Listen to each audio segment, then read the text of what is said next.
Merci d'avoir choisi France 24 pour vous informer sur le monde. Voici les titres de ce journal. D'abord, le ton menaçant du Kremlin.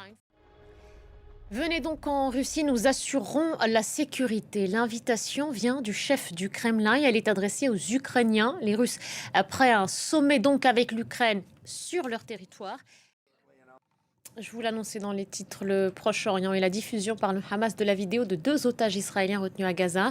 L'authenticité de ces images et la date d'enregistrement ne sont pas vérifiées. Et on en vient à cette surenchère en mer des Caraïbes. Washington et Caracas se menacent et se provoquent depuis des semaines. Dernier épisode en date, le survol de bateaux américains par des avions vénézuéliens. En Afghanistan, la terre a de nouveau tremblé la nuit dernière. 5 répliques ont été enregistrées. Elles ont secoué un pays déjà meurtri. Et alors que la situation est telle qu'on vient de le voir dans ce sujet, le Pakistan refuse de suspendre sa campagne d'expulsion d'Afghans. 20 000 d'entre eux ont été forcés au départ, alors que des milliers ont une carte de réfugiés de l'ONU.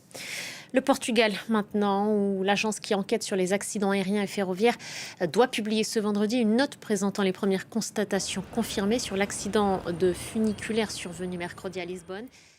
Il est le moment de vous rappeler les principaux titres que nous développons dans Autour du monde. D'abord, le ton menaçant du Kremlin. Une force occidentale en Ukraine serait une cible légitime pour Moscou, prévient le président Poutine. Voilà pour l'essentiel. Cap maintenant sur le mondial de football. Ce sera en 2026, mais déjà le coup d'envoi de la première journée des éliminatoires. La sélection de Didier Deschamps est en ce moment en Pologne. Voilà pour ces images d'entraînement. Le Maroc a, lui, l'ambition de devenir l'un des pays de l'élite du football mondial avec des infrastructures de haute qualité. Restez avec nous pour la suite d'Autour du monde.